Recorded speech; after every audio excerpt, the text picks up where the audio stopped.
What's up, JEFusion fans? This is Philip, and we are back with another Sodo review. This time we have Kamen Rider Tycoon, Bujin Sword, and it's still very, very sunny. So if you notice, so from my previous video when we reviewed Geats 9, so link in the description if you haven't seen it yet. So yeah, I'm recording this right after that one. So with that said, let's review this guy.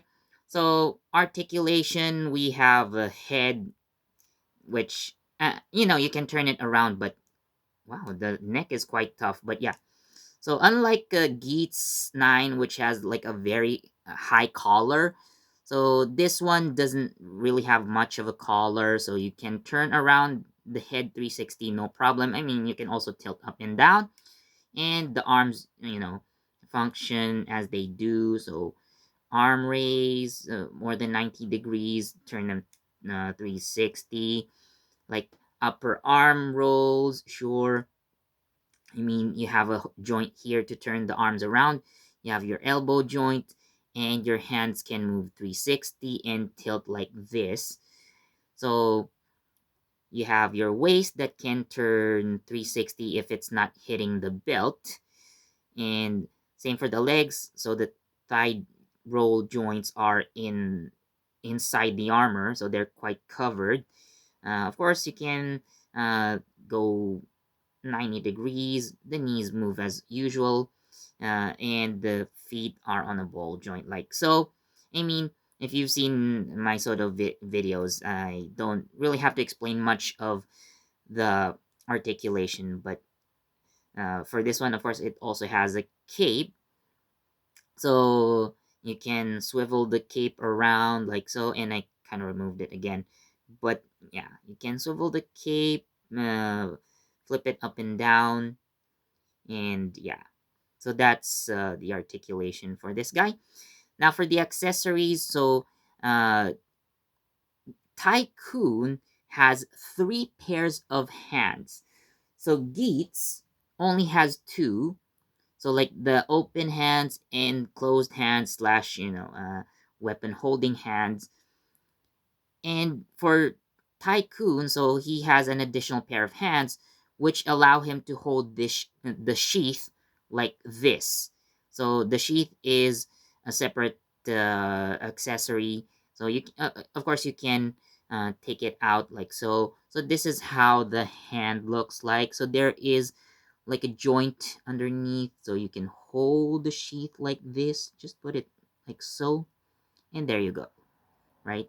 So the sword is actually separated into 2 pieces. So you have the actual blade, and the handle that extends here is a different piece. It's a separate piece. The blade is actually made of very soft plastic, so it can bend without problem. So you don't have to worry about your sword breaking. And now we get to issues. Issues. I mean, in general, Tycoon looks very nice. I mean, I like it. But there are some issues. So first off, so the visor is made of a clear plastic, although you can't see it because you have to cover it in stickers anyway. But you have to take out the visor first in order to put the red eye sticker. It's not showing clearly on camera. I am really, really sorry about that. But you have to take it out, put on the sticker, put it back on, and put the stickers on the visors. That's okay, but I was really scared to death while trying to, take out and put back the visor because it was just so hard to do, and I was so scared that I might break it. I mean, I managed to do so without breaking it, but it was nerve wracking. Now, next issue, the cape. So I'll just take it out and show you guys. So you can see, so the cape is divided into 3 parts. So this upper part is made out of hard plastic. So you have the joints to attach the lower parts of the cape. Now the lower part of the cape is made out of softer plastic, so it is bendable. So kind of like Geet's, and his very flexible cape. So again, this is made out of very flexible plastic, although this one is a bit thicker. So you might notice the white lines because like this part is painted, right? And then at the back, these are stickers. You need to put stickers to make this look good. Whereas the upper part of the cape is made entirely out of black plastic. I mean, I'm really fine with the lower part of the cape. This was painted, but why not paint this part as well, Bandai? Really, if you wanted to paint this part, you should have painted this as well, or you know, you could have used black plastic anyway. Now moving on to another very major issue. So going back to this grip hand, okay? So notice, so this hand is white and this part becomes black. That's because this is also stickers, okay? So you do have like the left hand and the right hand. So again, like that's a pair of hands. But if you look at this hand right here, which is holding the sword, it's made out of the same black plastic that constitutes basically the entire body of Tycoon. Like, again, Bandai, you could have used the same type of soft plastic here and painted it black, or again, you could have just used black plastic anyways.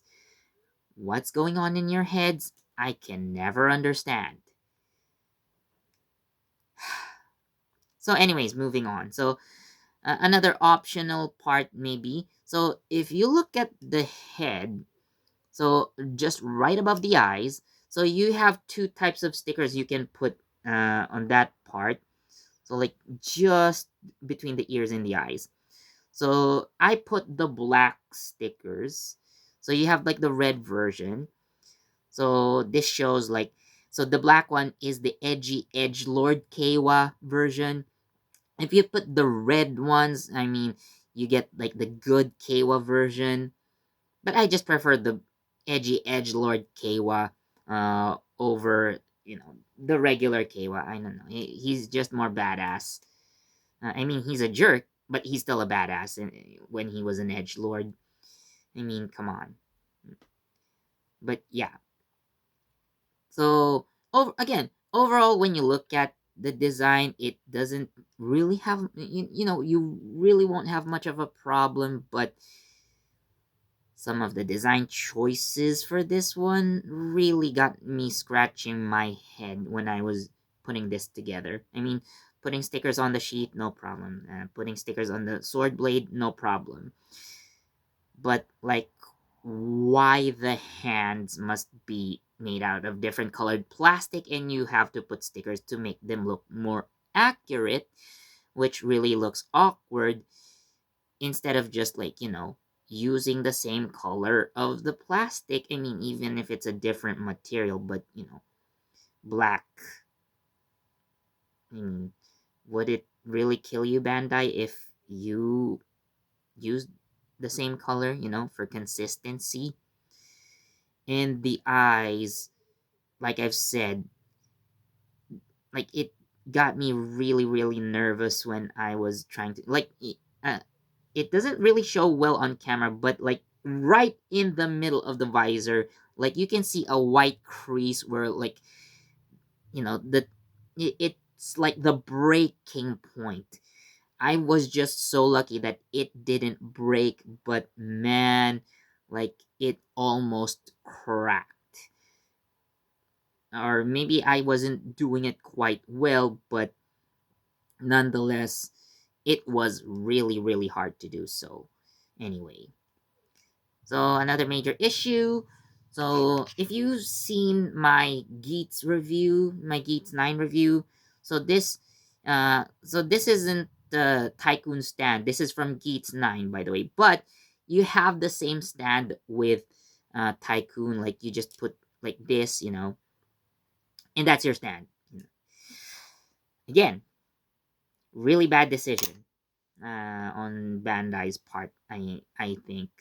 So I mean, this, like I've said before, this type of stand is more useful, but really, uh, I'm not sure if Bandai is making the right decisions right now. Although I still bought this thing.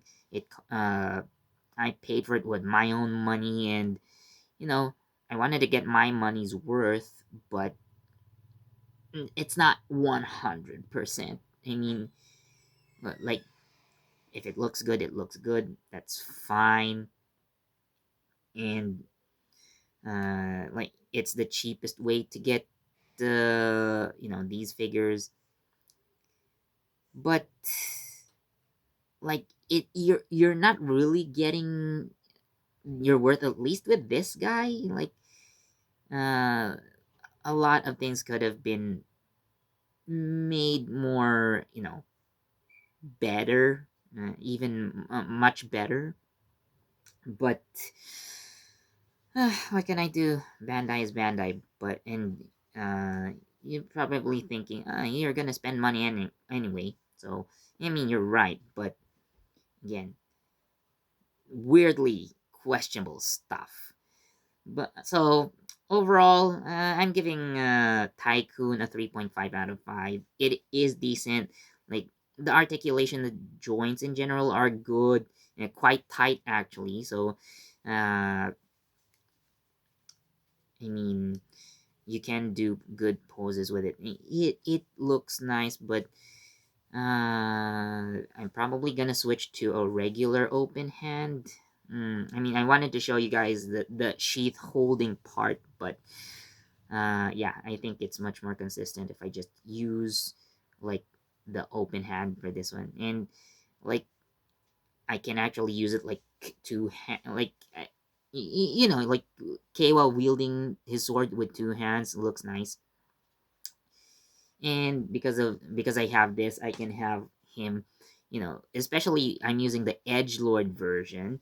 So uh, I'm planning of doing a photo shoot with these two duking it out, somewhat reenacting their duel in episode 45, 46, if I remember correctly, if I can still remember.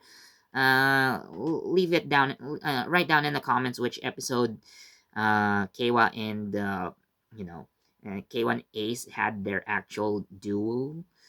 So anyways, yeah, I mean, overall decent figure, but a lot of parts could have been better. So also, I'm also giving it the nice score because, speaking of which, the cards that come with the Tycoon. So if you're buying this one, so you get Kamen Rider Knight and Kamen Rider Mach. So these are your Ride Kemi cards, or Legend Rider Kemi cards. So Kamen Rider Brave is compatible with someone from Kamen Rider Hibiki. I'm assuming it's Ibuki. Kamen Rider Mach is compatible with someone from Gaim. I'm guessing it's Baron. So the right Kemi cards, again, like, very very good inclusions, in my opinion. Well, I think they're very nice. So basically, I have four cards, and you notice all of them have been secondary riders for some reason. But yeah. So I forgot to mention the box, by the way. So this is how it looks like. So yeah, this is box B. So you have Kamen Rider Knight, sorry, Brave, rather, Kamen Rider Brave Kemi card. So yeah, there you go. So that's my review for Kamen Rider Tycoon Bujin Sword, Sodo, by the way. So yeah, let me know what you guys think. I'm probably when I have time, I'm gonna do photo shoot with both of them. So, anyways, let me know what you think down in the comment section. And as always, thank you for watching. Please do leave a like, comment, share, subscribe, and don't forget that notification bell so you get the latest from JEFusion. This has been Philip, and I'll see you next time. Bye.